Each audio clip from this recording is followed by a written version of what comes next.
आज तुम गर्व से हमारा सीना फुला दिए।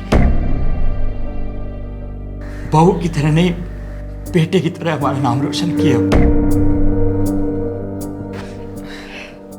भाभी, आप प्रसाद खाइए। आप नहीं जानती कितना रुतबा बढ़ा दिए। भैया की जगह पुलिस की नौकरी ली। अब हम सबको अकड़ देंगे कि हमारी भाभी पुलिस वाली है। आज हम भी बहुत खुश हैं। किस्मत वालों को मिलता है ऐसा ससुराल जैसा हमको मिला है। रुको बिटिया, आज से हम उसका देखभाल करेंगे। आ जाओ आ जाओ, अरे अरे अरे अरे अरे बच्चा। इस अग्नि की सौगंध बापूजी, आपने जो मुझ पे भरोसा किया है उसकी इज्जत मैं अपनी जान से भी ज्यादा करूंगी।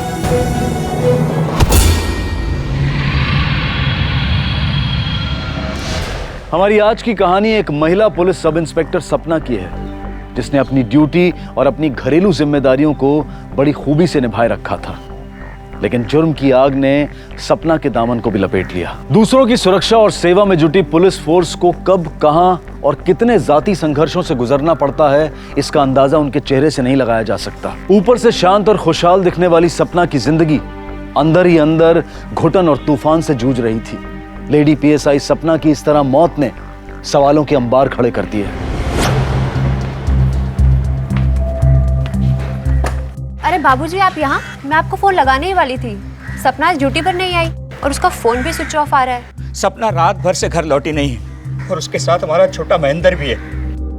दोनों का कुछ पता नहीं चल रहा है। बहुत डर लग रहा है हमको। सपना तो आदर्श नगर का घरेलू हिंसा वाला केस हैंडल कर रही थी ना? जी सर। क्यों करते हो तुम लोग इतनी लड़ाई? हाँ, आखिरी बार कह रही हूँ, दोबारा मुझे तुम लोगों की शक्ल नहीं देखनी। अरे इतने अच्छे लगते हो एक साथ, आराम से रहो, प्रेम से रहना सीखो, ठीक है ना?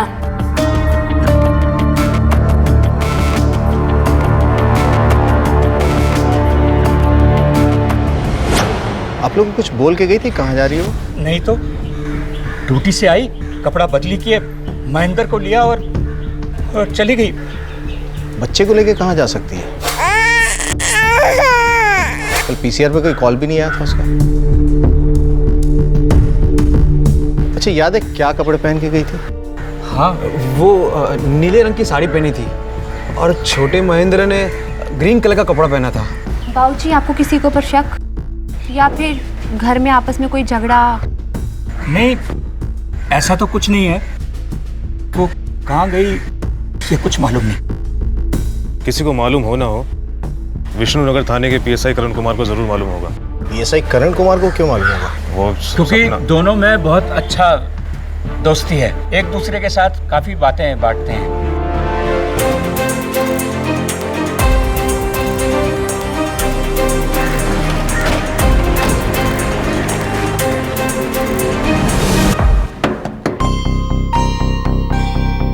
सर, आप यहाँ? सपना के बारे में बात करनी है। सपना से तुम्हारी काफी गहरी दोस्ती है ना?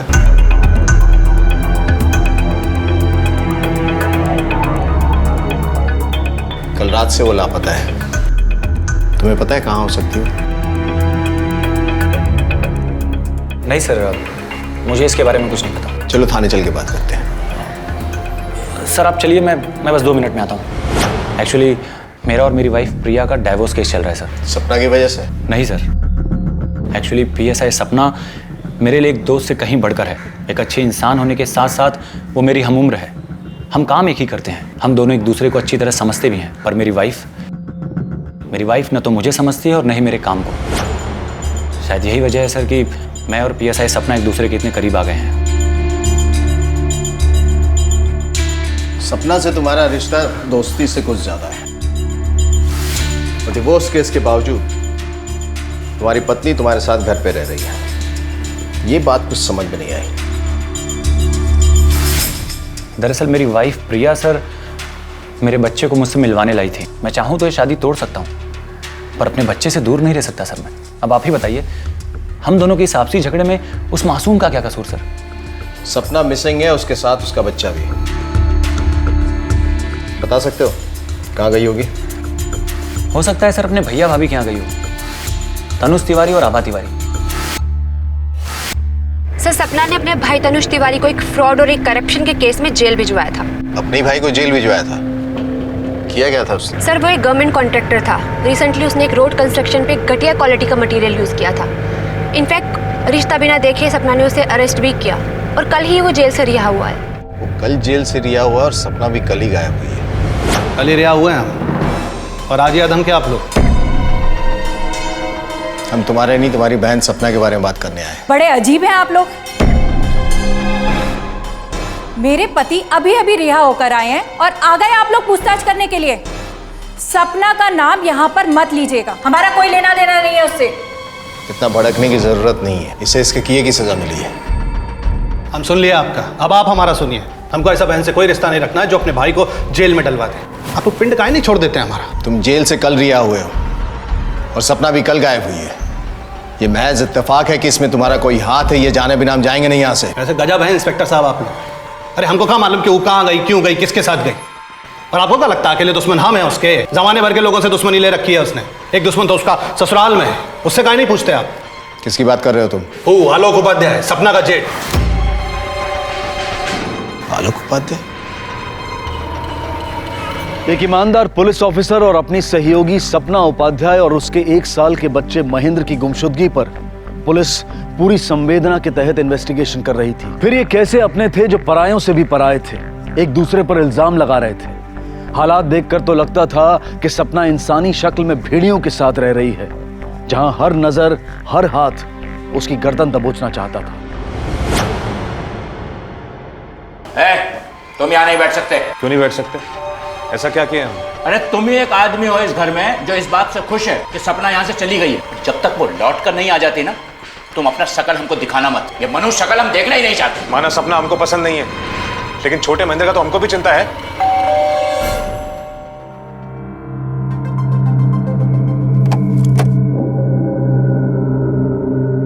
बाबूजी, हम आलोक को पूछताछ के लिए ले जाने आए हैं। चलो पुलिस स्टेशन। ऐसा क्या पूछेगा जो आप लोग यहाँ उठा लाए? यही कि सपना से तुम्हें क्या प्रॉब्लम है? वो खुद ही एक प्रॉब्लम है। हम उम्र में बड़े हैं उससे, कुछ खास नहीं किए जिंदगी में, पर ये हमको हमेशा जताती रही। जबकि हमारे स्वर्गवासी भाई ने कभी हमको नीचा नहीं दिखाया, और उसकी मौत के बाद जब पेंशन उसके नाम हुआ तो अपना असली रंग दिखाने लगी। आप काहे बवाल पाल रही? क्या जरूरत है महेंद्र भाई का नौकरी करने का? पेंशन लीजिए और चुप से बैठिए ना। हम ये नौकरी सिर्फ इसलिए करना चाहते हैं क्योंकि महेंद्र ये नौकरी देश की सेवा के लिए कर रहे थे। हम बस उनकी सोच को आगे बढ़ाना चाहते, तो इसमें गलत क्या है? आपके ऐसा करने से पेंशन बंद होगा और हमको अपना काम शुरू करने के लिए पैसा चाहिए, नहीं तो आपके सामने हाथ फैलाना पड़ेगा। अरे तुम अपना जरूरत काहे नहीं पूरा करते? सपना एकदम सही है सोची है। PSI सपना उपाध्याय, तुम आगे बढ़ो, मैं तुम्हारे साथ। सोचा था उस पैसे से कुछ काम शुरू करेंगे, लेकिन नहीं, महारानी को तो महेंद्र का नौकरी चाहिए था। रो रहे मम्मा आके। मैं से ले जा। चलो। सपना, सपना, क्या बात है? कुछ बात करनी है आपसे। बोलिए। हमको कुछ पैसे का दरकार है, और सिर्फ इस महीने नहीं, हर महीने चाहिए होगा। किस लिए? अब सब पता है तुमको। काम शुरू करना है। जो काम शुरू कर सकते थे भैया के पैसे से, वो तो आपने नौकरी लेके रोक दी। अब तनख्वाह दो अपना। 1 रुपया नहीं देंगे हम आपको। आपके फालतू तजुर्बों के लिए पैसा नहीं है हमारे पास। हमारे पास जो पैसा है वो बाबूजी की देखभाल के लिए, मोनू की पढ़ाई के लिए और अपने बच्चे को पालने के लिए। ऐसा बात करने का हिम्मत कैसे हुआ तुम्हारा? जेठ हो तुम्हारा। आलोक, रिश्ते की इज्जत के लिए पैसा नहीं लुटा सकते हम। सबका जिम्मेदारी है हम पर। ज्यादा उबलो मत। आज तक जो भी कुछ किए हो केवल डुबाए हो तुम। एक फूटी कौड़ी मत देना इसे तुम। मुझे छोड़ आप इसका साथ दे रहे हैं? मैं आपका अपना खून हूं, और ये पराई औरत जो खा गई हमारे भाई को। बात सुन ली तेरी बकवास। अपनी जबान बंद रखना। बाबूजी ठीक नहीं कर रहे हैं आप, बहुत गलत कर रहे हैं आप। तो तुमने बदला लेने के लिए सपना और उसके बच्चे दोनों को गायब कर दिया। जिंदगी में फेलियर है, पर क्रिमिनल नहीं है। और छोटे महेंद्र को तो हम भी चाहते हैं, हमारे भाई की आखिरी निशानी है वो। मतलब तुम ये कह रहे हो कि तुमने कुछ नहीं किया? अगर तुमने कुछ नहीं किया तो किसने किया? बहुत लोग हैं करने वाले। एक तो उसका बॉयफ्रेंड है। PSI करण कुमार से हम बात कर चुके हैं। वो तो एक है, उसके अलावा भी कोई है। फहमी आपके लिए किसने भेजा है? वो तो पता नहीं, आप यहाँ पे साइन कर दीजिए। जी। Thank you.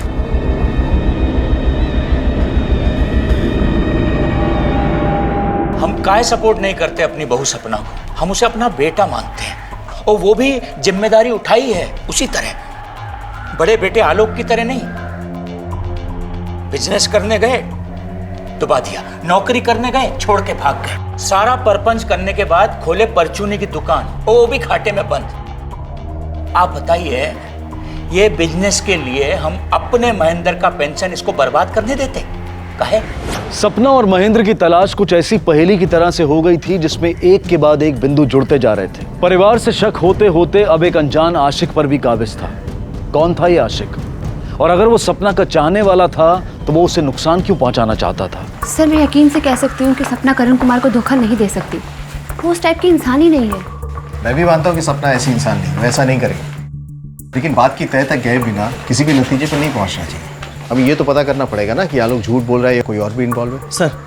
सर पीएसआई सपना मैडम का मोबाइल ट्रेस हुआ है। कल रात 12 बजे शहर के बाहर जंगल के आसपास स्विच ऑफ हुआ उनका मोबाइल। रात के 12 बजे जंगल में क्या कर रही थी? हेलो, क्या? तुमने फोन किया था? हाँ साहब, लगता है किसी इंसान की लाश को कोई जला के गया। हम देखे तो आपको फोन किया साहब। सर, मोबाइल के लोकेशन के हिसाब से रात को सपना 12 बजे तक यहीं पे थी। कहीं ये सपना की डेड बॉडी तो नहीं? अंदाजा लगाने से कुछ नहीं होगा स्वाति। इन हड्डियों को डीएनए टेस्ट के लिए भेजना पड़ेगा। देखते हैं रिपोर्ट में क्या आता है। सर,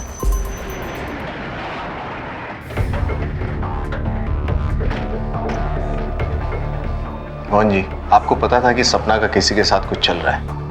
आप बता सकते हैं? हो सकता है कि उसका ही इसमें कोई हाथ हो।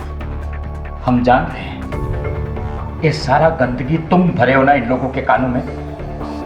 काम धाम तो कुछ है नहीं तुम्हारे पास। एक बात समझ लो, अगर सपना के साथ तुम कुछ किए हो ना, हम तुम्हें सूली पर चढ़ाएंगे। बाबूजी, हम एक बार सपना का रूम चेक करना चाहते हैं। जो जी में आए वो करो बिटिया।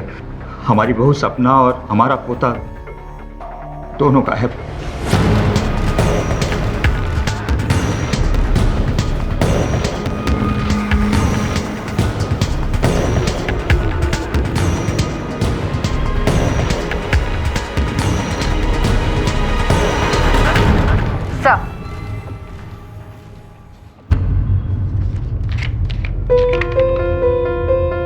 तुम्हारा चाहने वाला जो मरकर भी तुम्हें चाहेगा। बोले थे ना, इतनी शरीफ नहीं थी वो जितना आप लोगों को भ्रम था। अगर ये सपना के पसंद से आ रहे थे तो उसने खोला क्यों नहीं? इसे तो एक ही बात समझ में आ रही है कि कोई इसे परेशान कर रहा था। Sir, PC gift shop. Sir, इस टैग से हमें पता चल सकता है कि ये गिफ्ट कहाँ से खरीदा गया है।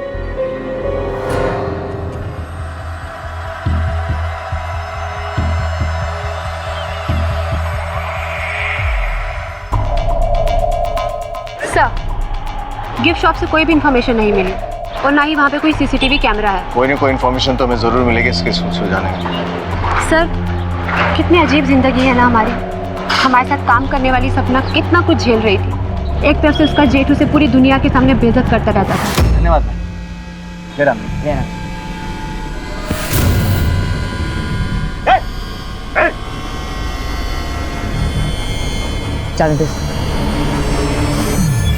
और दूसरा वो पागल आशिक हर दिन उसे परेशान करता रहता था। फिर भी वो अपनी ड्यूटी कितने अच्छे से निभा रही थी। जहां एक तरफ ये सवाल सर उठाए खड़े थे, वहीं दूसरी तरफ छुप कर जलाई गई एक चिता मिली थी। कहीं वो सपना तो नहीं थी जिसे किसी ने चुपके से मोक्ष दिलाने की कोशिश की थी? पर सवाल यह है कि अगर उसका कत्ल हुआ है तो कातिल कौन है और महेंद्र कहां है? सर,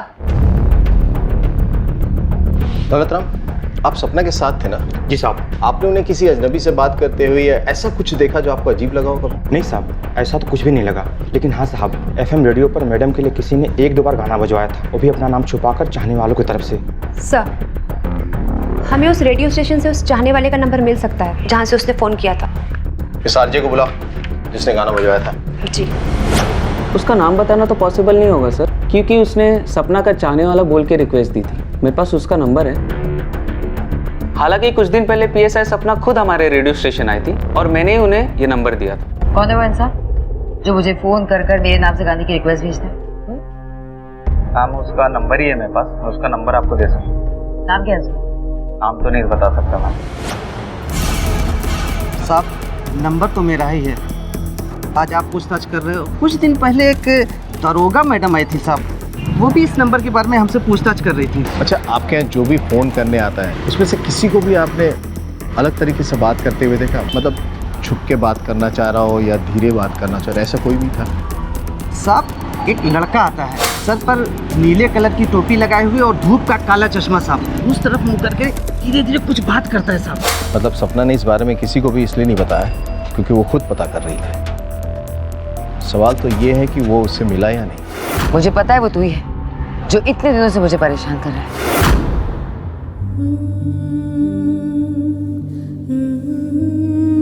अब तक सपना का कोई खबर नहीं मिला।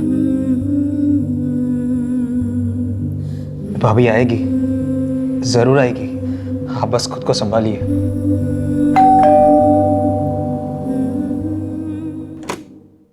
साहब आपकी चिट्ठी आई।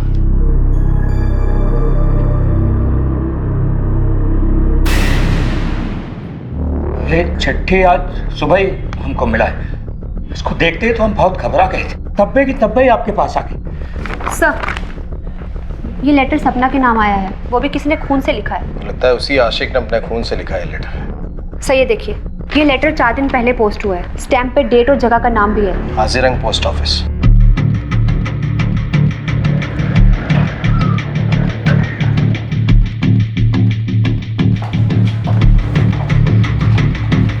ये कुछ दिनों पहले एक लड़के ने यहाँ से पोस्ट किया था। नीले रंग की टोपी और धूप का चश्मा पहना था। आपने देखा था क्या उसे?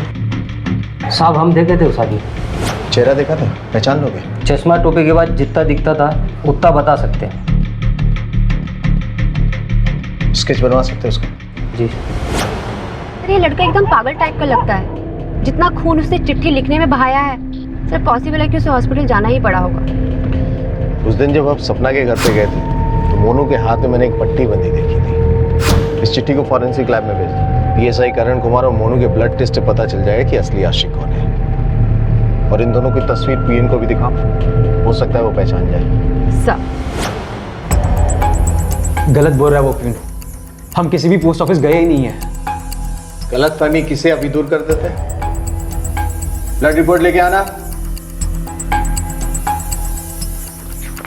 सर ये ब्लड लेटर इसी का है। इससे पहले कि मैं तेरी सारी गलतफहमियां दूर कर दूं, सच बोलेगा तू? सपना उपाध्याय हमारी प्रेरणा है। उस जैसी औरत हम देखे ही नहीं। बिना ऑफ किए वो घर बच्चा बाहर सब संभालती है। हम उसे प्यार करते हैं तो कैसे गायब कर दे उसे? तेरी बड़ी भाभी है वो। हाँ तो हमें कोई शर्म नहीं है कि वो हमसे बड़ी है। और तेरे सच्चे प्यार का सपना को पता चल गया था? हाँ जान गई थी वो। बंद करो अपना ये पागलपन, समझे? जी नहीं सकते आपके बिना। बाहर निकलो अपनी इस खुमारी से, वरना ठीक नहीं होगा। बोलो ना, अब नहीं हो सकता। उस पीएसआई करण कुमार के लिए हमें छोड़ रही हो? उसका शादी करने का कोई इरादा नहीं है आपके साथ। बस इस्तेमाल करेगा आपका। लेकिन मैं आई लव यू।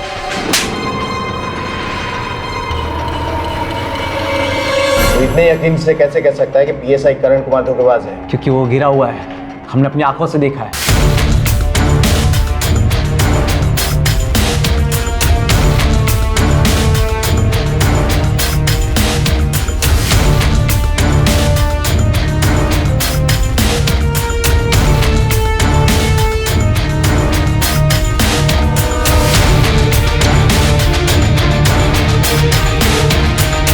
क्योंकि सपना ने तेरे सच्चे प्यार को एक्सेप्ट नहीं किया, उसके बाद भी तूने सपना और उसके बच्चे को गायब कर दिया।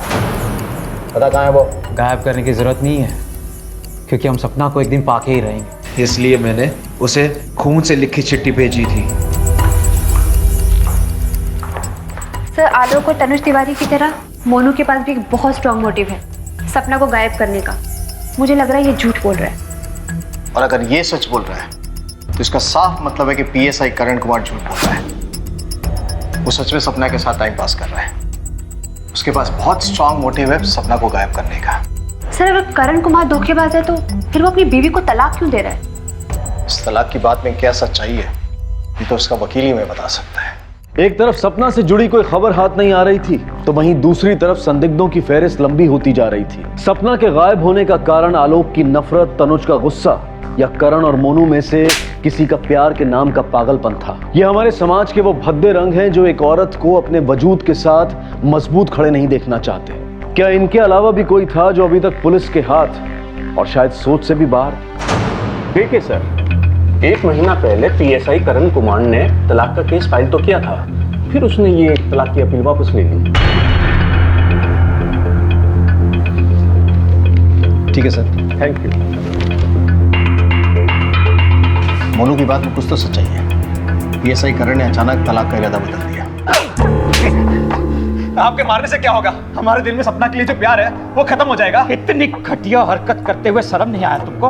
अरे तुम जैसे नीच आदमी के लिए हमारे घर में कोई जगह नहीं। देख लो यहाँ से, अपना शकल मत दिखाना हमें। चलो चल।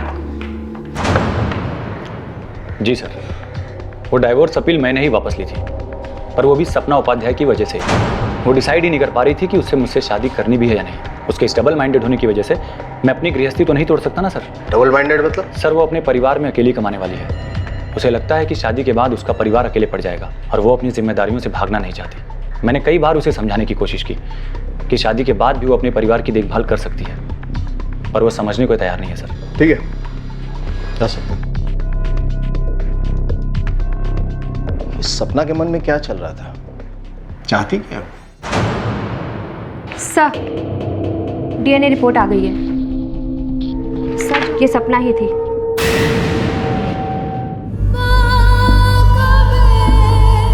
इस अग्नि की सौगंध बापूजी, आपने जो मुझ पे भरोसा किया है उसकी इज्जत मैं अपनी जान से भी ज्यादा करूंगी।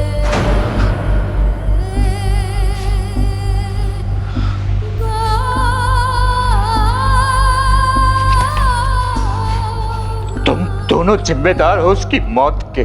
वो हमारे लिए जीती रही, तुम उसकी जान खाती।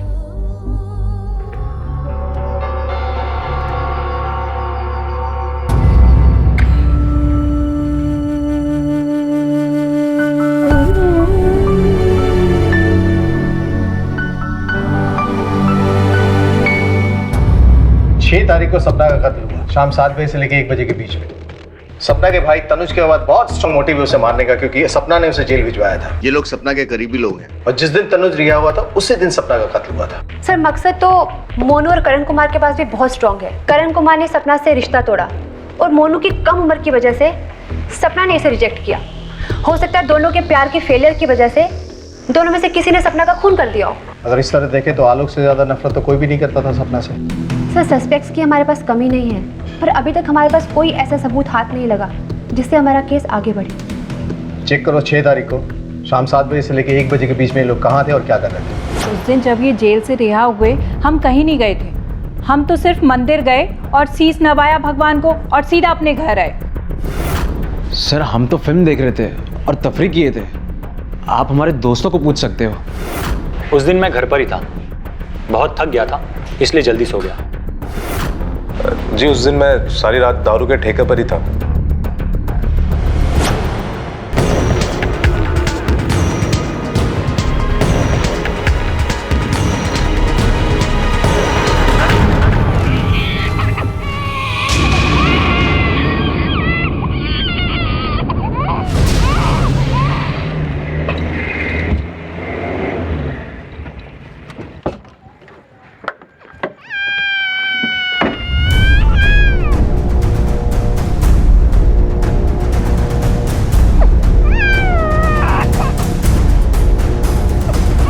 अरे ये तो सपना का बेटा है।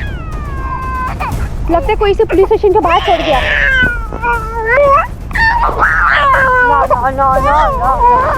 हमरा पोता, हमरा छोटा महेंद्र मिल गया। आजा बेटा। हाँ हाँ हाँ हाँ, ले ले ले ले ले लो लो लो ले ले ले ले। ध्यान रखिएगा इसका। ना आप चिंता ना कीजिए। अच्छा सर, हम चलते हैं।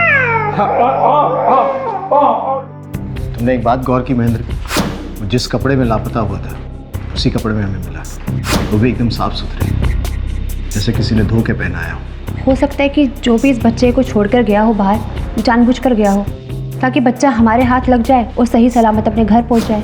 कौन है ये सपना का कातिल, वो बच्चे का शुभचिंतक? सर कहीं ये काम सपना के ससुर का तो नहीं? क्योंकि महेंद्र उनका एक लौता वारिस था और वो जिंदा भी बच गया। लेकिन मोहन जी के पास सपना को मारने का क्या मोटिव हो सकता है? वो तो सबसे ज्यादा केयरिंग थे और चिंतित थे उसके लाइफ के बारे में, एक बाप से भी ज्यादा। सर हमने काफी कोशिश की पर कोई भी सुराग हाथ नहीं लगा। अब अगर नजर है तो सिर्फ मोहन जी के ऊपर। वैसे तुम्हारा कहना भी सही है, हमें किसी भी पहलू को नजरअंदाज नहीं करना चाहिए और ये भी पता लगाना होगा कि महेंद्र को पुलिस स्टेशन के बाहर कौन छोड़ के गया था। दौलत राम को बोले एक टीम तैयार करे और पता करे, और सपना के घर में जो मेड काम करती है उसको बुलाओ, शायद उसे कोई अंदरूनी बात पता हो। सर ये गौरी है, सपना के घर में काम करती है। इसके कहने के मुताबिक 2 हफ्ते पहले सपना और उसके ससुर के बीच में बहुत बुरी लड़ाई हुई थी। किस बात पर लड़ाई हुई थी? सर हम तो अपना काम कर रहे थे, फिर अचानक से अंदर से चीखने चिल्लाने की आवाज आई और हमने जाके देखा। अरे अपने बेटों से ज्यादा मानती है तुमको। बाबूजी आप गलत समझ रहे हैं हमें। बेशक हम अपनी नई जिंदगी शुरू करना चाहते हैं, इसका मतलब ये नहीं कि हम अपने पुराने रिश्तों को भूल जाएंगे। मत सिखाओ हमें, दुनिया देखी हमने। एक पिता जैसा अपना बच्चे को प्यार करता है वैसा हम सपना को प्यार करते थे। शुरू शुरू में हम बहुत गुस्सा है जब हमको मालूम पड़ा कि वो शादी के बारे में सोच रही है। फिर सोचे कि जो हमरे लिए अपना सर्वस्व न्यौछावर कर रहा है उसका खुशी में खुशी का ही नहीं है। फिर हम उसकी शादी के लिए साड़ी खरीदने गए साथ में। इस घर में हमारा जो बड़ा बेटा है आलोक, उसके अलावा सपना को कोई परेशान नहीं किया, मगर आलोक को इस बात के लिए हम कभी बख्शे नहीं। अपना असफलता के लिए इसको जिम्मेदार मानते हो तुम, और आज इतना गिर गए कि सारी दुनिया के सामने मिट्टी फेंक दिए। बाबूजी प्लीज जाने। कैसे? अरे हम कह रहे हैं वो जादू टोना की है आप पे, तभी आप अपनी औलाद का नहीं इस कमीनी औरत का साथ दे रहे हैं। हमारा हक मार रहे हैं आप। हक की बात कर रहे हैं? तुम्हारे हक कोई चिड़िया है जो मार के कोई भी ले जाएगा? लायक बनना पड़ता है उसके लिए, कुछ नहीं मिलेगा। अपना कमाओ और खाओ अपना। हम नहीं कहते कि हमसे कभी कोई गलती नहीं हुआ है। सपना की हर परेशानी का हम बराबरी से हकदार मानते हैं अपने आप को। हमें पता चला है कि महेंद्र को किसी अनजान व्यक्ति ने पुलिस स्टेशन के बाहर छोड़ा है। आपको किसी पे शक है? घर परिवार का तो ऐसा कुछ हमको याद नहीं पड़ता, पर बाहर कामकाज के सिलसिले में कोई दुश्मनी हुआ होगा तो फिर बता नहीं सकते। कहते हैं कि दुनिया में जिंदा रहने के लिए सिर्फ एक सहारा भी काफी है। मोहनलाल सपना का वही सहारा थे, पर अब वो भी शक के दायरे में थे। वो औरत कौन थी जो महेंद्र को सही सलामत पुलिस स्टेशन छोड़ गई, और पुलिस ने उस औरत को ढूंढने के लिए जमीन आसमान एक कर दिया।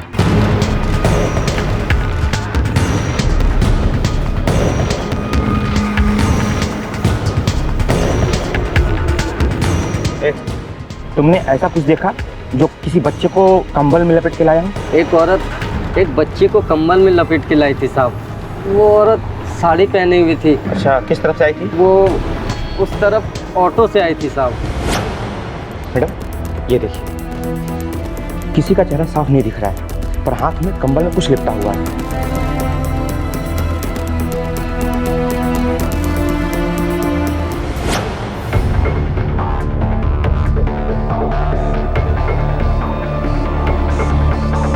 साजियो का है ना कि हम सवारी अलीनगर से लेता हूँ और वो औरत वहीं से बैठी थी। सर साड़ी की दुकान से ये इन्फॉर्मेशन मिली है कि मोहनलाल और सपना दोनों एक साथ गए थे। इसका मतलब ये है कि मोहनलाल सच कह रहा था। सर एक और बात, तनुज तिवारी जिस जेल में बंद था वहाँ उसका किसी से झगड़ा हुआ था, जिसके कारण उसे कोई अंदरूनी चोट भी आई और अब वो बाप नहीं बन सकता। इसका मतलब है कि तनुज के पास एक और कारण था सपना को मारने का। हो सकता है वो सोच रहा हो कि सपना की मौत के बाद बच्चे की कस्टडी उससे मिल जाए और वो पेंशन पे हाथ साफ कर सके। हाँ नहीं बन सकते ये बाप, लेकिन इसका मतलब ये तो नहीं है कि सपना के साथ हमने कुछ किया है। समझ काहे नहीं रहे? हम काहे मारेंगे उसको? कोई फायदा है हमारा? फायदा तो है, और एक नहीं दो दो। एक तो तुम्हारा बदला पूरा हो जाता और दूसरा तुम लोगों को इस बात का वहम हो गया था कि सपना की मौत के बाद उसके बेटे की कस्टडी तुम लोग को मिल जाती है। चलिए मान लेते हैं आपकी बात, ये सारा का सारा प्लानिंग हमने किया, लेकिन हम पागल नहीं हैं कि जिस दिन हम रिहा हुए उसी दिन ये कांड कर दें, सपना को मार दें, ताकि सारा का सारा पुलिस फोर्स हमसे पीछे लग जाए और हमको फिर से जेल में जाके बैठना पड़े। एक बात हम आपसे छुपाए थे, लेकिन अब हम आपको वो बात बताएंगे तो आपको हमारे ऊपर भरोसा आ जाएगा। सपना के ऊपर जानलेवा हमला पहली बार नहीं हुआ था, पहले भी कई बार हो चुका था।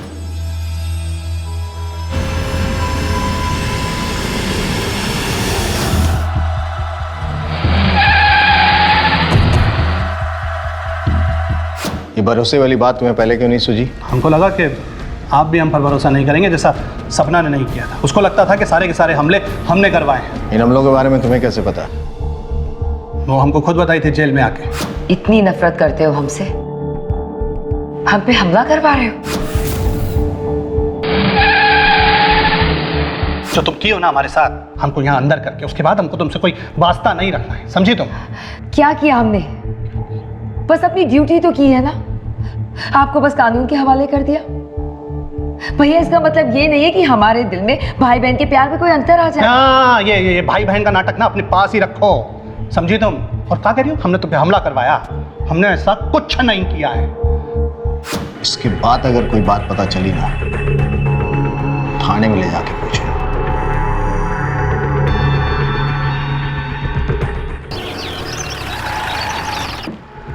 मोहनलाल जी, क्या बात है?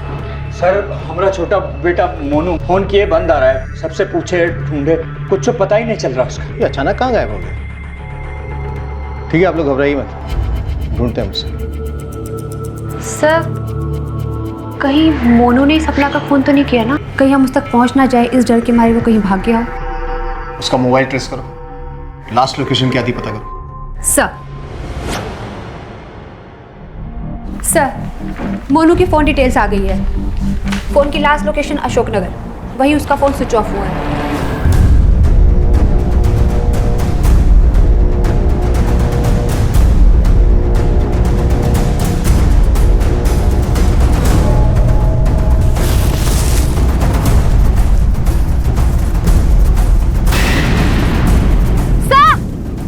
सर, यहाँ डेड बॉडी मिली है।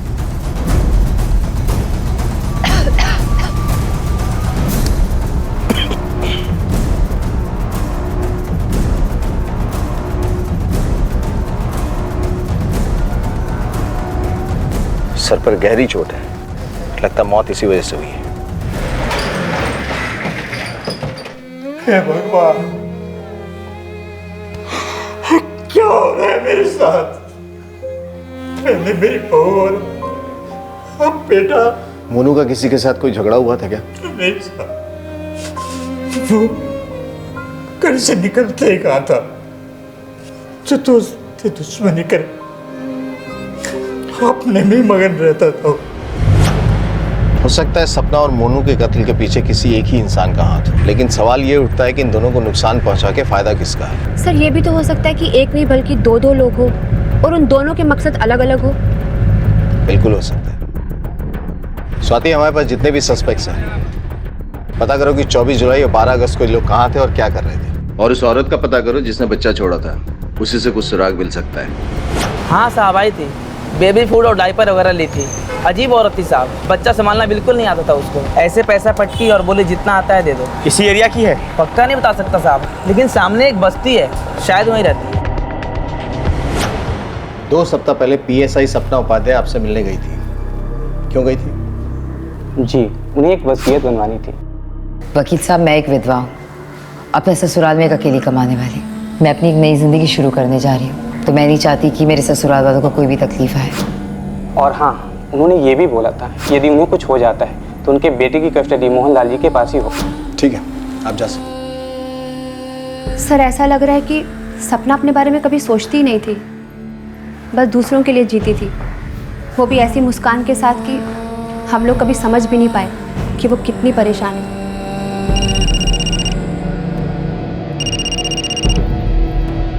हेलो। हाँ मैडम, वो औरत मिल गई जिसने बच्चा पुलिस स्टेशन के बाहर छोड़ा था। गुड सर, वो औरत मिल गई है जिसने महेंद्र को पुलिस स्टेशन के बाहर छोड़ा था। अली नगर की किसी बस्ती में रहती है। चलो जरा इस देव की माई से मिलते हैं। देख रमा, चुपचाप रहने से कुछ नहीं होगा। खामखा हड्डियां तोड़वाएगी तू अपनी।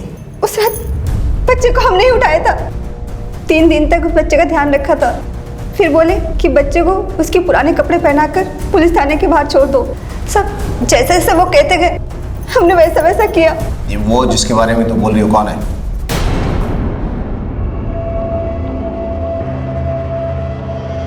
हाँ, ये सब हम ही किए हैं।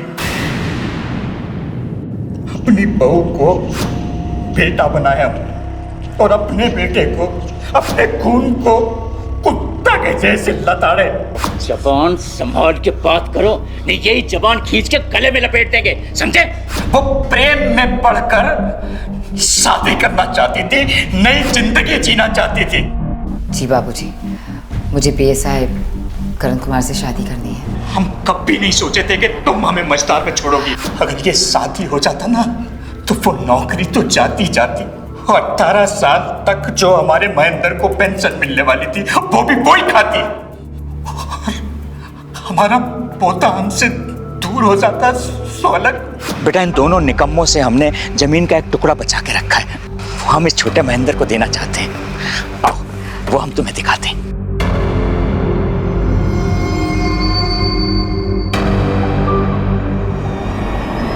ये देख, जिसको तूने गद्दार समझ के मार दिया, उसने जीते जी अपना पैसा और अपना बेटा दोनों तेरे नाम कर दिया था। मैं अपनी एक नई जिंदगी शुरू करने जा रही हूँ, तो मैं नहीं चाहती कि मेरे ससुराल वालों को कोई भी तकलीफ आए। अपने छोटे बेटे मोनू, उसको क्यों मारा तूने? हम एक दिन जब अपने छोटे महेंद्र से मिलने रवा के घर गए तो पीछा करते करते वहाँ आ गया। वो घर पे आके हमारा बहुत बहस भी हुआ उससे। का नाप शनाप बकरा है, तू दारू पिए का? बातें मत घुमाइए। भाभी उस दिन रात को नहीं लौटी थी, पर आप रात को 2 बजे लौट गए थे। हम सब समझ गए, हम पुलिस को बता देंगे। जैसा किया है वैसा भुगत। देश की सेवा के जज्बे के साथ पुलिस में भर्ती हुई सपना उपाध्याय का परिवार दूसरों की मेहनत पर जीने का आदी था, लेकिन सपना ने अपने परिवार के लिए कभी ना बुरा सोचा और ना बुरा किया। लेकिन बिना किसी ठोस सबूत या दलील के मोहनलाल ने सपना के लिए बहुत कुछ बुरा सोच लिया और सब कुछ नष्ट कर दिया। ये कहानी एक सीख है उन सब के लिए जो अच्छाई तो करते हैं, लेकिन आंखें मूंद कर और अपने आसपास के खतरों को पहचान नहीं पाते।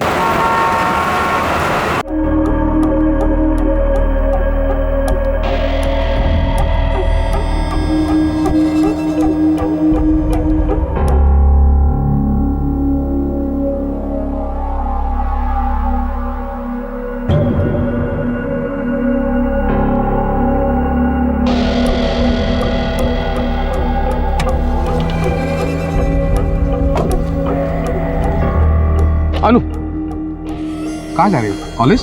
हाँ।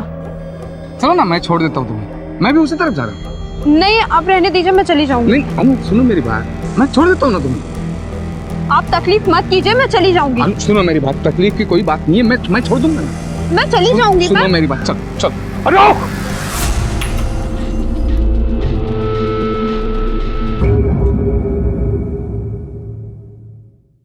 अनु, उतरो, गाड़ी से उतरो, मत जाओ। अनु गाड़ी में उतरो, अनु उतर जाओ गाड़ी से। अनु, अनु गाड़ी से उतरो। अनु, अनु, प्रिया, प्रिया, प्रिया।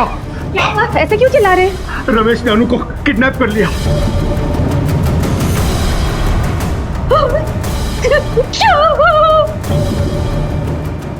हमें सताने के लिए अनु को टॉर्चर करेगा। मैं जानता हूं उस कमीने को।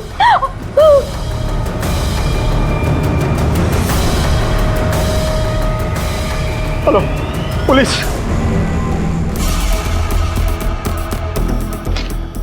राणे सर, हर एक ट्रैफिक सिग्नल पर इस गाड़ी नंबर को मैसेज करो। जहां जहां हमने नाकाबंदी की है वहां पर भी जाओ। Okay sir. गायतोंडे, अपनी वायरलेस टीम को मुलुंड हाईवे पर भेजो और इस लड़की का फोटो हर एक के मोबाइल में अपलोड करो। Okay sir. देखिए, आप चिंता मत कीजिए, हम जितना जल्दी हो सके आपकी लड़की को ढूंढने की कोशिश करेंगे। मोरे, उस मोबाइल नंबर को ट्रेस करो। अगर फोन स्विच ऑफ नहीं हुआ है तो हमारे लिए 1 ही घंटा काफी है लड़की को ढूंढने में। अरे आपने राइट क्यों मारा? मेरा कॉलेज तो नेक्स्ट लेफ्ट पे था। सब पता चलेगा। सर रमेश मेरा छोटा भाई है। बाबा ने अपनी प्रॉपर्टी के 2 हिस्से करके हम दोनों भाइयों में बांट दी थी, पर सर रमेश ने अपना सारा पैसा, सारी प्रॉपर्टी बिजनेस के नए नए तरीके आजमाने में फूंक डाली। सर वो जबरदस्ती मेरी फैक्ट्री हथियाना चाहता है। सर आई एम श्योर कि रमेश ने अनु को किडनैप भी इसीलिए किया है ताकि वो हम पर दबाव बना सके, हम लोग डर जाएं और फैक्ट्री उसे दे दें। रमेश आपका सगा भाई? हाँ।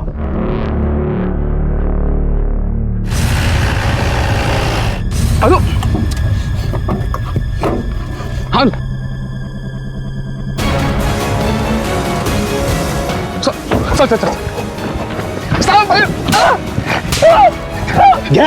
साहब मैंने कुछ नहीं किया साहब। मैडम गाड़ी रोको दिला। साहब मत मारो साहब। साहब मत मारो साहब। साहब मैंने कुछ नहीं किया साहब। वो प्रवीण झूठ बोल रहा है साहब। मैंने अनु को किडनैप नहीं किया। आप चाहे तो अनु से पूछ लो ना। काका सच बोल रहे हैं, उन्होंने मुझे किडनैप नहीं किया था। मैं खुद अपनी मर्जी से उनके साथ गई थी। आप प्लीज काका को छोड़ दीजिए। वेरी जाली इसका तू। बाबा प्लीज, मतलब बोलू दिया। सर प्लीज उनको छोड़ दीजिए। आपको चाहिए तो मैं आपको राइटिंग में लिख के देती हूँ कि मैं खुद उनके साथ गई थी।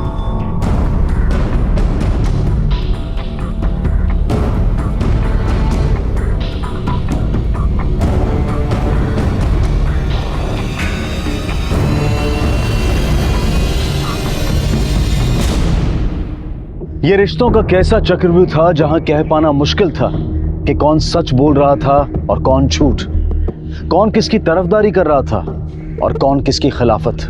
अन्नू और रमेश झूठ बोल रहे थे या फिर प्रवीण और प्रिया? आखिर यह अपहरण था या सिर्फ दर्शाया गया था? और प्रवीण की बेटी अन्नू रमेश को क्यों बचा रही थी? प्रवीण ने जायदाद की बात सच कही या झूठ? रमेश जायदाद हड़पना चाहता था या अपना जायज हक मांग रहा था? इन सभी सवालों के साथ यह केस शुरू हुआ, लेकिन 6 महीने के बाद कुछ ऐसा घटा जिसने इन सवालों पर ही सवाल खड़े कर दिए।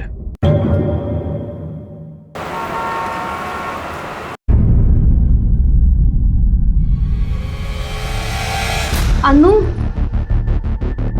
अनु,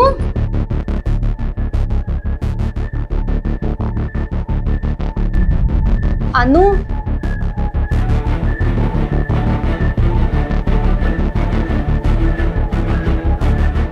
अहो अहो अहो एकता का काय झालं? सुबह सुबह क्या चिल्ला रही हो? अनु अपने कमरे में नहीं है।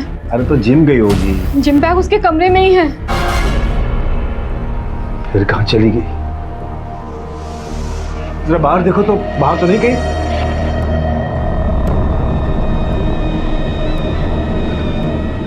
This number can't be reached right now.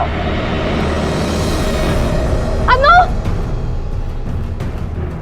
Anu,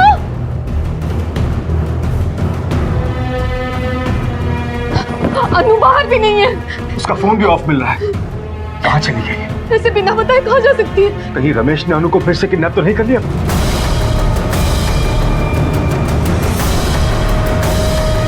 hello police.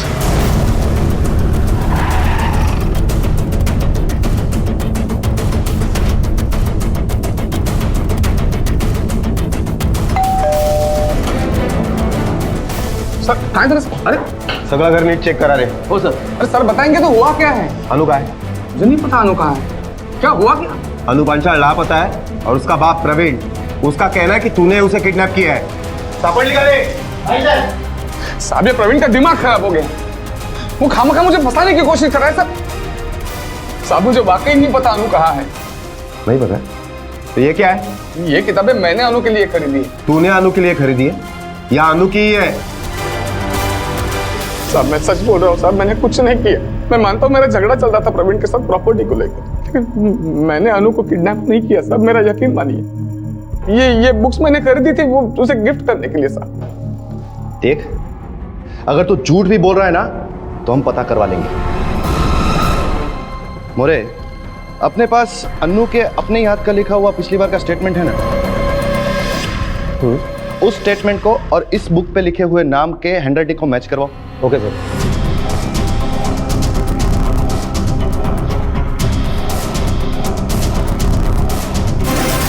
ये अनु की हैंडराइटिंग है। बिना उस तक पहुंचे उसकी हैंडराइटिंग इस पर कैसे आई? बोल। मुझे मेरे वकील से बात करनी है साहब। 1000 बार समझाया था तुम्हें कि अनु पर नजर रखो, उसका ध्यान रखो, पर नहीं, तुमने उसे इतना सर पे चढ़ा दिया। आज देखो क्या हालत हो गई। हाँ, जैसे सब मैंने ही किया है, मैंने ही बिगाड़ा है उसे। अरे बच्चे की जिम्मेदारी सिर्फ माँ की ही नहीं, बाप की भी होती है। और पिछले कुछ दिनों से तो पता नहीं क्या हुआ है अनु को, ना कोई बात सुनती है ना मानती है, और कुछ पूछो तो सीधा मुझे जवाब तक नहीं देती। तूने क्या सोचा हाँ? कि तुम मेरे ऊपर झूठे केस डाल के मुझे बार बार अंदर करवाओगे, फिर मैं जेल में सड़ता रहूंगा और पूरी जायदाद तुम अकेले खा जाओगे। खा जाएगा मतलब? ये मेरा हिस्सा है, अब मैं तुझे उसमें से चवन्नी भी नहीं दूंगा। तूने अपनी सारी जायदाद, सारा पैसा अय्याश में उड़ा दिया, तो इसमें मेरी क्या गलती है? तो मैं भी देखता हूँ कि तुम मुझे फैक्ट्री में से आधा हिस्सा कैसे नहीं देते हो। बहुत हो गया प्यार व्यार का नाटक, अब देख तू सोच भी नहीं पाएगा तेरे साथ मैं क्या करूंगा।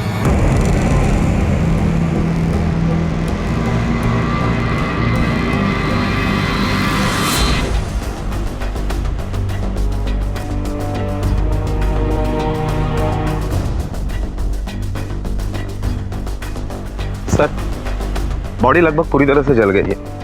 आसपास पड़े हुए जले हुए कपड़े को टुकड़े से लगता है कि शायद ये बॉडी किसी लड़की की हो सकती है। कुछ मिला है आसपास? नहीं सर, बॉडी आइडेंटिफाई की जा सके ऐसा कुछ भी नहीं मिला। लगता है आसपास की पत्तियों और लकड़ियों पर पेट्रोल डाल के जलाया गया है। सर, हमारे पुलिस स्टेशन में अनु पांचाल और ऐसी 2 लड़कियों के आसपास के पुलिस स्टेशन में मिसिंग कंप्लेंट दर्ज है। अगर इस बॉडी के बोन्स के डीएनए और उन तीनों के फैमिली के डीएनए को मैच किया जाए तो शायद पता चल सकता है कि यह बॉडी किसकी है। हमारे पास कोई रास्ता नहीं, बॉडी को पोस्टमार्टम के लिए भेजो। ओके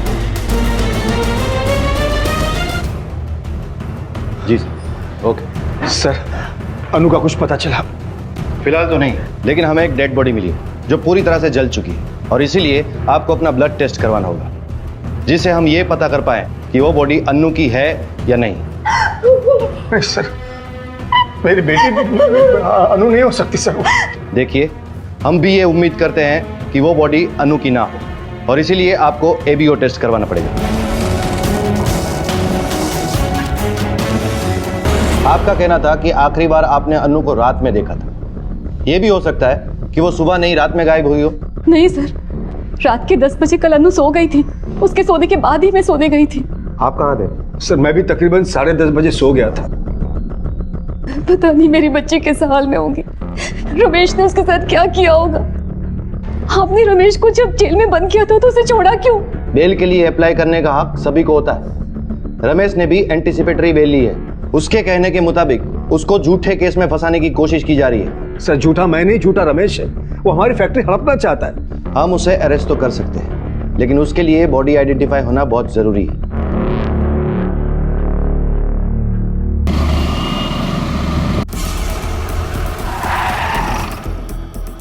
सर, पीएम रिपोर्ट के मुताबिक लड़की की उम्र लगभग 20 साल की है। जलने से नहीं बल्कि गला दबाने से उसकी मौत हुई है। जलाने के पहले उसकी मौत हो चुकी थी। एबीओ रिपोर्ट के मुताबिक प्रिया का ब्लड सैंपल डेड बॉडी से मिले हुए सैंपल से मैच कर रहा है। इसका मतलब वो बॉडी 99% अनु पांचाल की है। सर, हमने मर्डर के वक्त रमेश पांचाल का मोबाइल लोकेशन ट्रेस किया, वो घर पर ही था। क्राइम स्पॉट पे उसके होने का कोई सबूत नहीं मिला। ये भी तो हो सकता है कि उसने हमें गुमराह करने के लिए अपना मोबाइल घर पे छोड़ दिया हो और ये काम किसी और से करवाया हो सकता है। सर, हमने अनु के भी मोबाइल का लास्ट लोकेशन चेक किया। घर से 10 किलोमीटर की दूरी पर अनु का मोबाइल ऑन तो था, लेकिन क्राइम स्पॉट पर पहुंचते पहुंचते शायद वो स्विच ऑफ हो गया। तो अनु के मोबाइल से कुछ पता चला? हाँ सर, अनु के मोबाइल के कॉन्टैक्ट लिस्ट में एक नंबर दिल नाम से सेव है। वो किसी अनिल सावंत के नाम से रजिस्टर्ड है। सर, ये अनिल सावंत और अनु के मोबाइल में काफी एसएमएस एक्सचेंज हुए, जिसमें से एक एसएमएस ऐसा है कि तुम सिर्फ मेरी हो, मैं तुम्हें किसी और की नहीं होने दूंगा, इस टाइप का है। ये अनिल सावंत का एड्रेस मिला है ना? हाँ सर। एक मिनट, ये अनिल सावंत से घर है? हो, बुलवा चला जरा। मुझे मालूम नहीं है कहाँ है वो। अभी तो उसका फोन भी बंद आ रहा है साहब। साहब, कुछ हुआ है क्या? नहीं, कुछ नहीं हुआ है। अगर अनिल वापस आता है तो मुझे इस नंबर पर फोन करना। अच्छा, आपके पास अनिल की कोई फोटो है? जी साहब, है।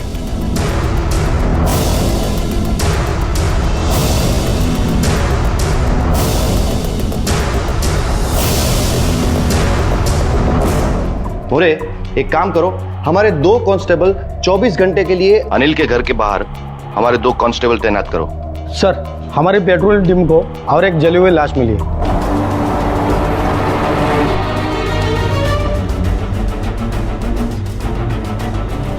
सर, यहाँ पे किसी ने ये बॉडी जलाई है। पेट्रोलिंग के समय हमारी टीम की नज़र जब इस बॉडी पे पड़ी सर, तब फौरन ही आग बुझा दी सर।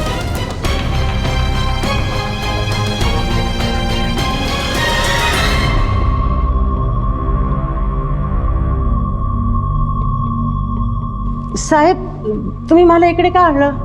मेरा नल इधर क्यों आएगा? आज उसका जन्मदिन है साहब। मैं सब उसके पसंद की चीज बनाई हूँ, उसने तो अभी तक चखा भी नहीं साहब।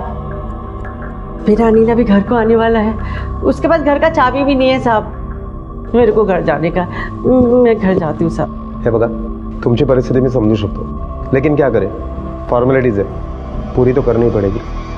बस आप एक बार देख लीजिए।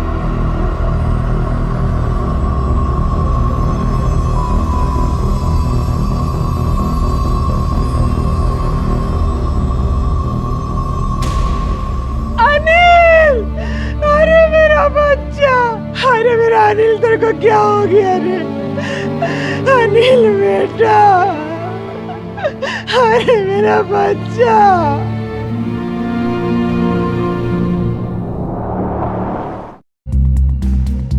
किसने मारा होगा आपके बेटे को? वही आदमी साहब, कुछ दिन पहले मेरे घर पे आया था धमकी देने को। अनिल, अनिल बाहर निकल तू। किधर अनिल? अरे कौन है आप? चुप, आज तेरी आश्वी का भूत उतार के रहूंगा। अरे रुको अनिल, अरे रुको, अंदर मत जाओ। बाहर निकल। अरे रुको। अनिल कहाँ है? अनिल, अरे बाहर आओ। अनिल कहाँ है? अनिल घर पर नहीं है। क्या हुआ है? कुछ किया है क्या मेरे अनिल ने? मेरी बेटी को प्यार के नाम पे पागल बना रहा है।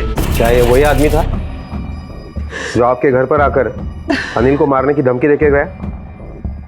नहीं साहब, ये नहीं है, वो कोई दूसरा आदमी था। तो फिर और कौन हो सकता है जो अन्नू को अपनी बेटी बता रहा है? ये केस कुछ इस तरह था जहां जुर्म की रफ्तार और मोड़ समझ के बाहर थे। अन्नू का अपहरण होता है। मैं चली जाऊंगी। सुनो मेरी बात, चल चल। अरे और शक जाता है रमेश पर। सर, आई एम श्योर कि रमेश ने अनु को किडनैप भी इसीलिए किया है ताकि वो हम पर दबाव बना सके। पुलिस रमेश को अरेस्ट करती है, लेकिन अन्नू केस वापस ले लेती है। उन्होंने मुझे किडनैप नहीं किया था, मैं खुद अपनी मर्जी से उनके साथ गई थी। आप प्लीज काका को छोड़ दीजिए। और 6 महीने के बाद अन्नू का कत्ल होता है और तभी एक और नाम जुड़ता है अनिल सावंत का। परिस्थितियां उसे संदिग्ध बनाती हैं, लेकिन उसका कत्ल उसे इल्जाम से बरी करता है। कहीं अनिल का कातिल घर पर धमकी देने वाला वो शख्स ही तो नहीं था जो अपने आप को अन्नू का पिता बता रहा था। लेकिन तभी पुलिस को एक तरकीब सूझी। उन्होंने अनिल की मां को एक और तस्वीर दिखाई। हाँ साहब, इसने मेरे घर आकर अपनी बेटी के नाम से मेरे अनिल को जान से मारने की धमकी दी थी साहब। अनिल कहाँ है? अनिल कहाँ है? अनिल घर पे नहीं है। क्या हुआ? कुछ किया क्या अनिल ने? कुछ किया नहीं, बहुत कुछ किया है। हाँ, मेरी बेटी को प्यार के नाम पर पागल बनाएगा वो। एक बात बोलते ना उसको, मेरी बेटी से दूर रहे। आइंदा मेरी बेटी के आसपास भी दिखा ना वो, तो सोच लेना इस दुनिया में दोबारा नहीं दिखेगा वो। चलो।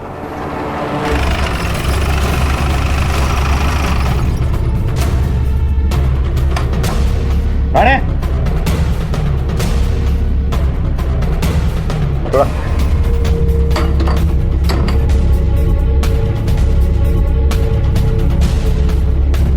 सब जगह ठीक से तलाशी लो। सर।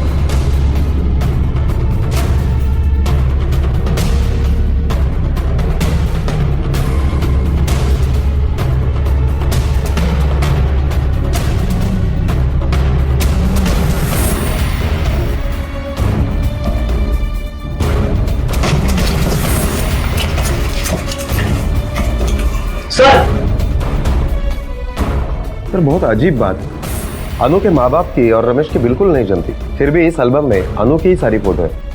हो सकता है अन्नू रमेश की बेटी हो और अनिल और अन्नू के कत्ल का राज यही हो। बिल्कुल पॉसिबल है सर, क्योंकि उस दिन बॉडी की शिनाख्त के लिए जब हमने प्रवीण से डीएनए सैंपल मांगा, तब प्रिया ने मना करके खुद का ब्लड सैंपल दिया था। इन्होंने सुबह से कुछ खाया नहीं है, तो हो सकता है कि चक्कर खा के गिर जाए। क्या ऐसा नहीं हो सकता कि डीएनए टेस्ट के लिए आप मेरा ब्लड ले लें? क्योंकि प्रिया जानती थी कि प्रवीण अन्नू का बाप नहीं है और प्रवीण का ब्लड सैंपल अगर लिया जाता तो डीएनए मैच नहीं करता और प्रवीण को पता चल जाता। लेकिन सर हम ये कैसे साबित कर सकते हैं कि अनु प्रवीण की नहीं रमेश की बेटी है? फिलहाल हम प्रिया से डायरेक्ट तो नहीं पूछ सकते हैं।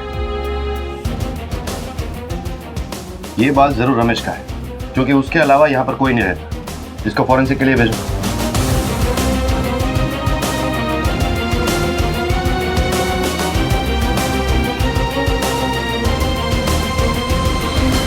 सर ये रमेश का फोन अभी भी स्विच ऑफ आ रहा है।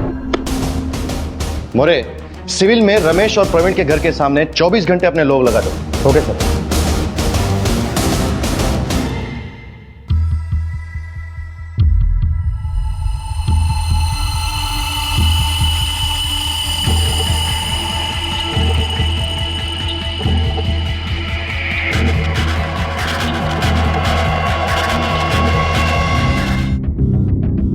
आ गया आपका घर। चलो हम अंदर तक छोड़ते हैं आपको। नहीं नहीं, थैंक यू, आप लोगों ने मेरी इतनी मदद की।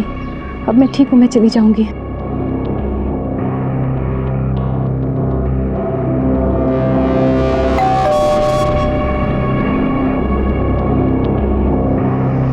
क्या हुआ? ये चोट कैसे लगी तुम्हें? किसने किया ये?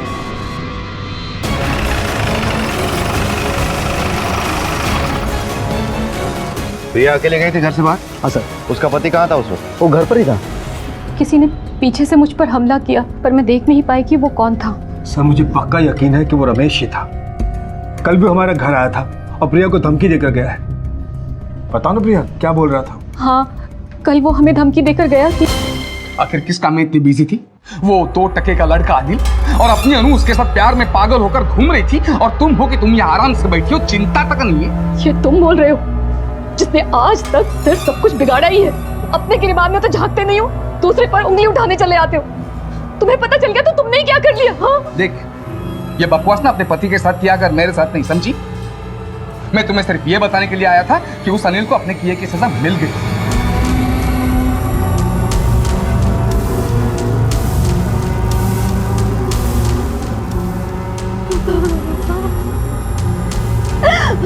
देख,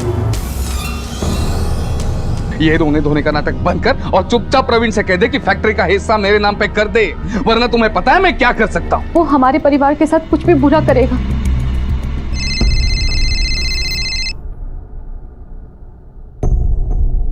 हेलो, हाँ ठीक है सर।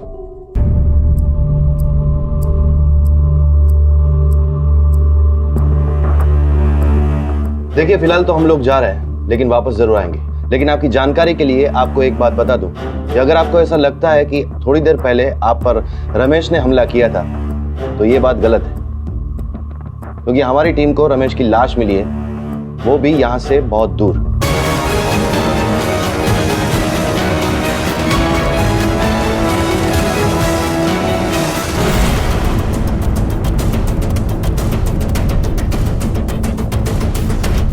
सर काफी गहरा घाव है, आसपास कोई हथियार भी नहीं मिला। मुझे लगता है खूनी कत्ल करने के बाद हथियार के साथ ही भाग गया। मोरे, अगर पेट में चाकू मारा गया है तो शर्ट फटा हुआ होना चाहिए, लेकिन ताज्जुब की बात यह है कि शर्ट साबुत है और पेट फटा हुआ है। सर मुझे लगता है कि छीना झपटी में रमेश का शर्ट ऊपर हुआ होगा और इसलिए चाकू मारते वक्त पेट तो फट गया लेकिन शर्ट साबुत है। हो सकता है, लेकिन सवाल ये खड़ा हो गया है कि रमेश ने अनु और अनिल का कत्ल किया था, तो अब उसका कत्ल किसने किया? सर एक शख्स है जो रमेश का खून कर सकता है, लेकिन अभी यकीन से कुछ कहा नहीं जा सकता जब तक कंफर्म नहीं होता।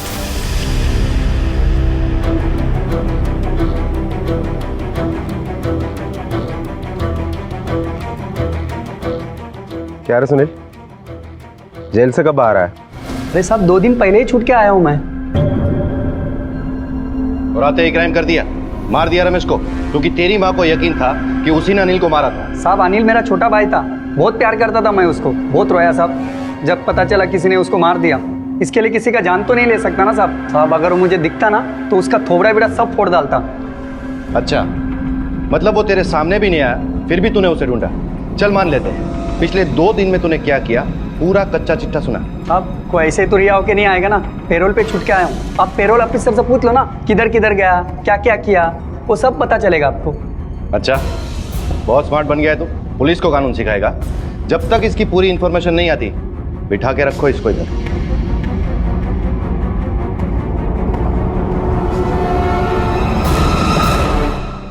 मोरे, मेरा शक सही था। रमेश ने प्रिया पर हमला नहीं किया, क्योंकि जिस दिन प्रिया पर हमला हुआ उसके एक रात पहले ही रमेश मर चुका था। और वो चाकू का कट, वो कोई लड़ाई झगड़े की वजह से नहीं है, वो रमेश की किडनी निकालने की वजह से हुआ है।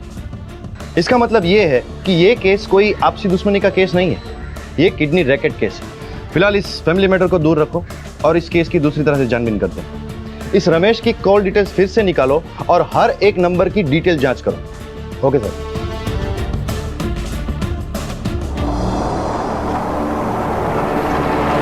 सर, हमें रमेश के मोबाइल में और एक नंबर मिला है। यह नंबर किसी पिंकी पजनानी के नाम से रजिस्टर्ड है। हमें उसका एड्रेस भी मिल गया है। पता करो ये कौन है और रमेश से उसका क्या वास्ता था। Okay sir.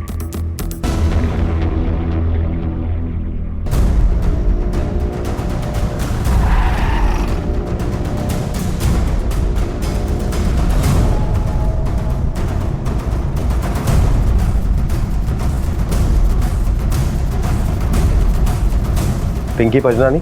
जी हाँ, मैं ही हूँ, कहिए।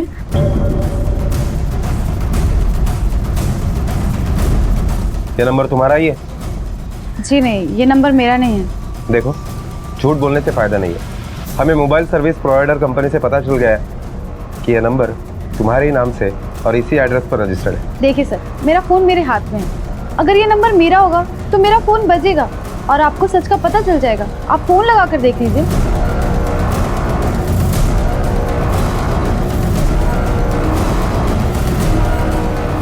द्वारा डायल किया गया नंबर अभी नेटवर्क क्षेत्र से बाहर है। कृपया कुछ समय बाद फिर कोशिश करें। अब तो आपको मेरी बात पे यकीन हो गया होगा। मैं वैसे भी बहुत लेट हो चुकी हूँ और मुझे काम के लिए निकलना है। अनाथ हूँ ना, एक दिन का काम भी बहुत नुकसान करता है मुझे। मैं चलती हूँ।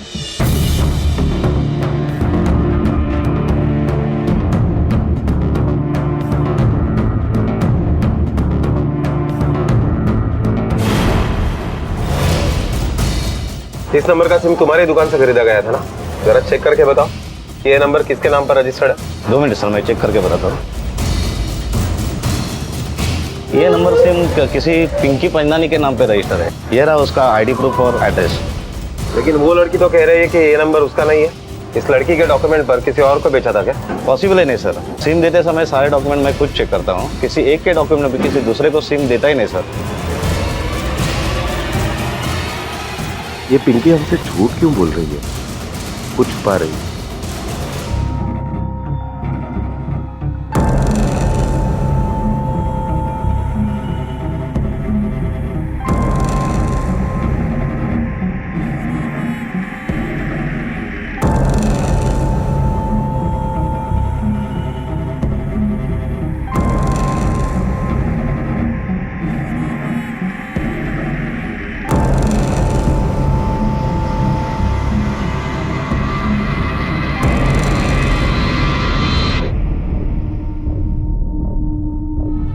Good afternoon, madam.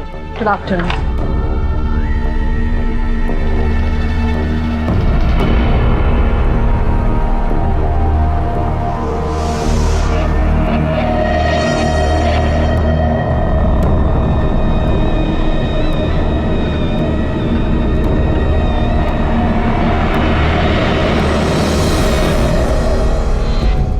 पिंकी नाम की सेल्स गर्ल है। असल में इसका काम कुछ और ही है। इसकी एक दोस्त शहर के नामचीन हॉस्पिटल में हेड नर्स है, जो हॉस्पिटल किडनी ट्रांसप्लांट के लिए फेमस है। सर, जब मैंने हॉस्पिटल के अंदर जाकर इंक्वायरी की तो मुझे पता चला कि आज तक उस हॉस्पिटल में 49 किडनीज ट्रांसप्लांट हो चुकी है, जबकि उस हॉस्पिटल में ऑफिशियली सिर्फ 12 किडनी डोनेशन का रिकॉर्ड है। पर आखिर इस किडनी रैकेट का अन्नू और अनिल की मौत से क्या संबंध है? और एक बात सर, ये 36 किडनियां हासिल करने में पिंकी और उसकी दोस्त का बहुत बड़ा हाथ है, और जबकि असल में वो उसकी दोस्त नहीं, उसकी माँ है। क्या?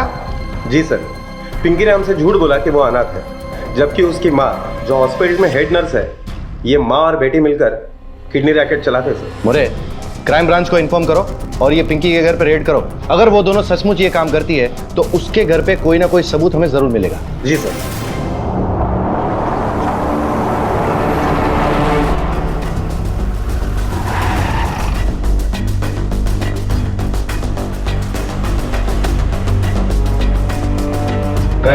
Yes sir.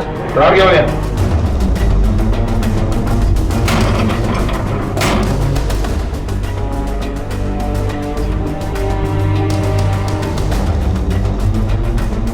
पूरा घर तलाश करो सर, ठीक तरह से तलाशी लेना।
मैं एक बड़े हॉस्पिटल की एक हेड नर्स हूँ।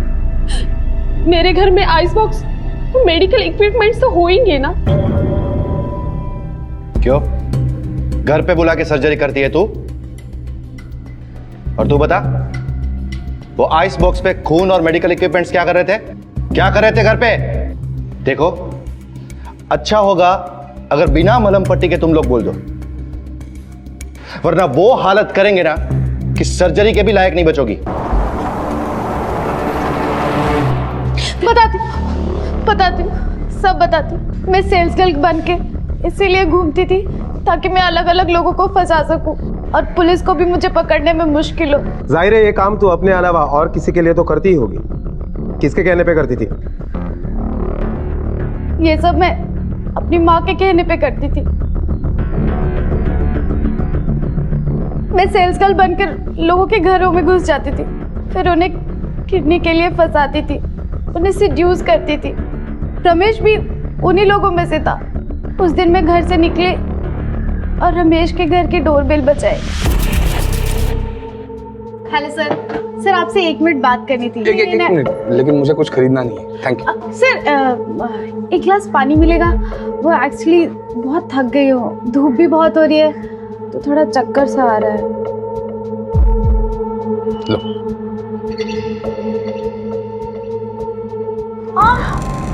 अरे क्या हुआ? अरे जब वो पूरी तरह मेरे जाल में फंस गया था तो मैं उसे शहर से दूर एक सुनसान जगह पर लेकर गई।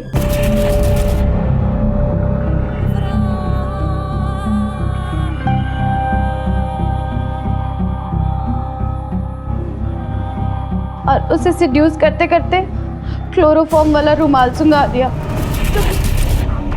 ये दोनों आपके किडनी रैकेट केस के गुनहगार हैं।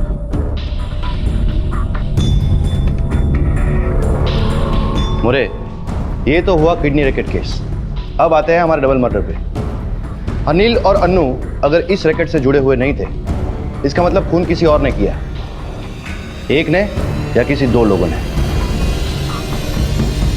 पुलिस ने जाने अनजाने लंबे समय से चले आ रहे क्राइम ब्रांच के एक केस को सॉल्व कर लिया था, लेकिन अनिल और अन्नू के कत्ल से जुड़ा एक भी सुराग उनके हाथ नहीं लगा था। बावजूद इसके कि संदिग्धों की लिस्ट में अब सिर्फ प्रिया और प्रवीण पांचाल ही थे, पुलिस ने बड़ी होशियारी से एक जाल बिछाया। बस अब देखना यह था कि शिकार कब और कैसे उसमें आकर फंसता।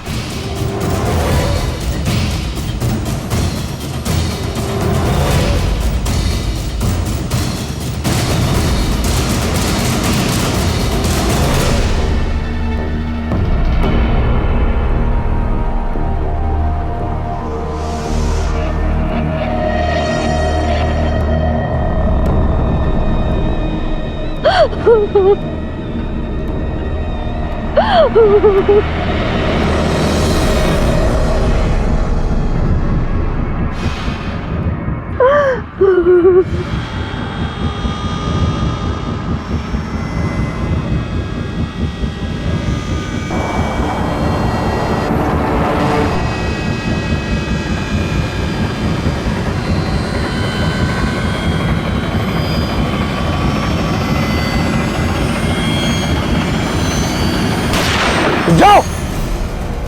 प्रवीण,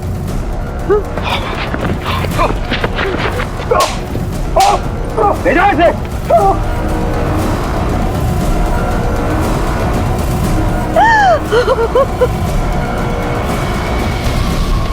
कुछ नहीं किया, कुछ नहीं किया, कुछ नहीं किया। देख, तेरे इन आंसुओं का हम पर कोई असर होने वाला नहीं है। सच बता, क्यों मारना चाहता था अपनी बीवी को? क्योंकि उसने मुझे धोखा दिया था सर। सारी जिंदगी मेरी बीवी बनने का नाटक करती रही और मेरे भाई से अफेयर भी चलाती रही। अनु मेरी औलाद नहीं थी सर, वो प्रिया और रमेश की बेटी थी और मैं बेवकूफों की तरह सारी जिंदगी अंधा बन के घूमता रहा। तुझे कैसे पता चला कि अनु प्रिया और रमेश की बेटी थी? खुद अनु ने मुझे ये बात बताई थी। उस रात जब हम सो गए थे तो अचानक किसी आवाज से रात में मेरी नींद टूटी। मैं उठा, देखा तो प्रिया मेरे बाजू में सो रही थी। मैंने घड़ी में देखा तो 12 बजने में 15 मिनट कम थी। मैं दरवाजे से बाहर गया, हॉल में देखा कि अनु मेन डोर से बाहर जा रही थी। मुझे हैरानी हुई कि रात को चोरों की तरह अनु कहां जा रही। मैंने उसका पीछा किया। उन्होंने ऑटो लिया, मैंने भी अपनी बाइक ली और उसका पीछा किया। अनु हमारी घर से थोड़े दूर एक जगह पर पहुंची और ऑटो छोड़ दिया। मैंने भी बाइक साइड में लगा के उसके पीछे पीछे चल पड़ा।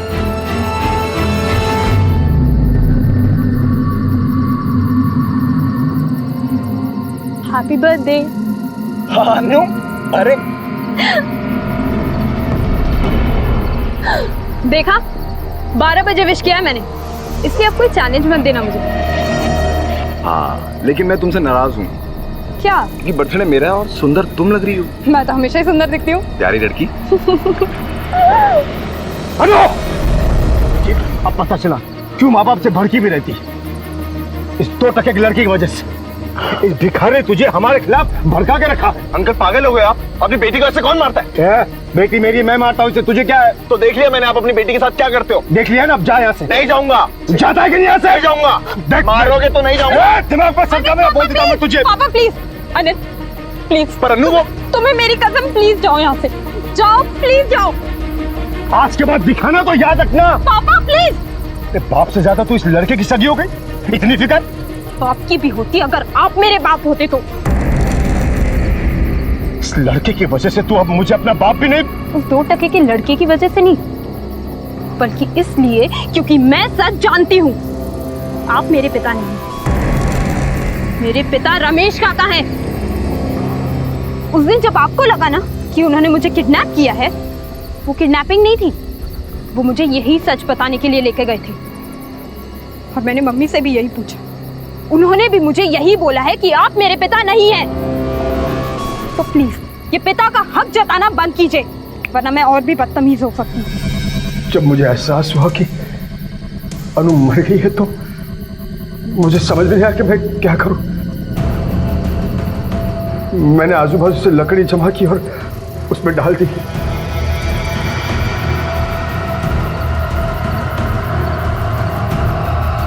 फिर बाइक से पेट्रोल निकाल कर उस पर छिड़का और उसे जला दिया।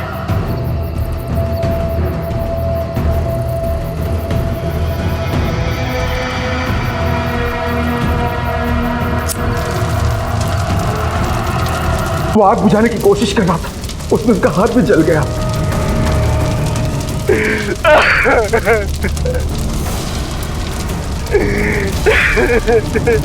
लेकिन आग बहुत भड़क चुकी थी, इसलिए उसे बुझा नहीं पाया और रोते हुए चला गया।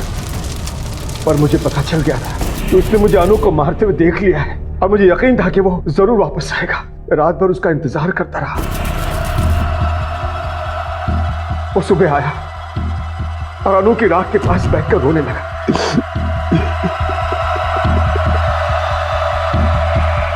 बाइक टूट थी इसलिए पेट्रोल नहीं छिड़क पाया। फिर मैंने कुछ लोगों के आने जाने की आवाजें सुनी तो मैं वहां से भाग गया। ये सब प्रिया की वजह से हुआ है सर। वो मुझे धोखा नहीं देती तो ऐसा कुछ नहीं होता। मैं अपनी फैमिली से बहुत खुश था सर, पर प्रिया ने सब। उसने नहीं, तूने सब खत्म किया है। प्रिया और रमेश के बीच में कुछ नहीं था। अनु ना तुम्हारी बेटी थी ना रमेश की। प्रिया ने उसे स्पर्म डोनेशन से पैदा किया था, और वो भी इसलिए क्योंकि तू बाप नहीं बन सकता था। और उस बेचारी ने तुझे इसलिए नहीं बताया क्योंकि तेरा मर्द होने का घमंड टूट जाता।